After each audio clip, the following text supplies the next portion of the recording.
Dalam satu hadis disebutkan oleh baginda Nabi sallallahu alaihi wasallam, al-hujjaj wal-ummar wafdullahi ta'ala da'ahum fa'ajabuh wa sa'aluhu fa'atahum. Sesungguhnya orang yang melaksanakan ibadah haji dan orang yang melaksanakan ibadah umroh itu adalah tamu atau utusan Allah Subhanahu wa ta'ala.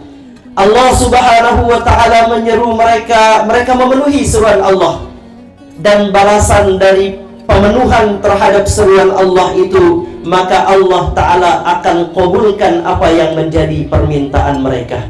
Maka orang yang akan melaksanakan ibadah haji adalah tamu spesialnya Allah Subhanahu wa ta'ala yang memenuhi panggilan Allah. Dan ketika mereka memohon kepada Allah, maka doa-doanya diijabah oleh Allah Subhanahu wa ta'ala.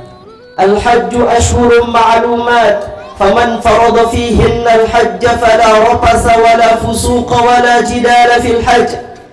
Sesungguhnya ibadah haji itu memiliki bulan-bulan yang kita maklumi, yaitu bulan Syawal, bulan Zulqa'dah dan bulan Zulhijjah. Faman farada fihinna al-hajj, siapa yang telah memantapkan niat untuk melaksanakan ibadah haji, fala rafasa wala fusuqa wala jidala fil hajj, maka janganlah ia berkata kotor, janganlah ia melakukan perbuatan fasik, dan janganlah ia banyak berdebat saat melaksanakan ibadah haji.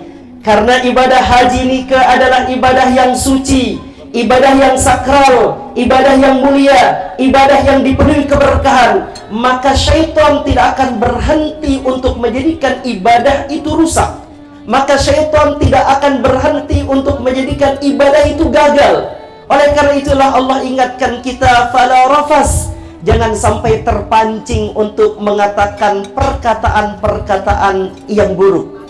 Nanti bisa saja istri menguji kita untuk menjadikan suami suka ngomel, atau bisa saja nanti suami menguji istrinya sehingga istrinya jadi suka ngomel, berkata-kata yang buruk. Atau mungkin nanti akan ada ujian yang datang dari kiri, kanan, depan, belakang kita, yang menguji jangan sampai kita mengucapkan kata-kata yang buruk. Ujian pasti akan datang, karena ini adalah perjalanan suci. Sebagaimana Nabi Ibrahim alaihissalam mendapatkan ujian yang dahsyat, maka orang yang melaksanakan ibadah haji pasti akan menemukan ujian itu. Dia harus sadar ya, bahwa dia menjaga dirinya jangan sampai mengucapkan kalimat-kalimat buruk yang keluar dari lisannya. Wala fusuqa, jangan sampai terpancing untuk melakukan perbuatan-perbuatan fusuk, perbuatan-perbuatan yang melanggar aturan-aturan Allah. Pada saat itulah kita akan diuji. Depan, belakang, kiri, kanan kita ada orang-orang yang belum pernah kita lihat. Mungkin ada orang yang berasal dari Arab, wajahnya ke Arab-Araban, maka tundukkan pandangan, ghaddul basar.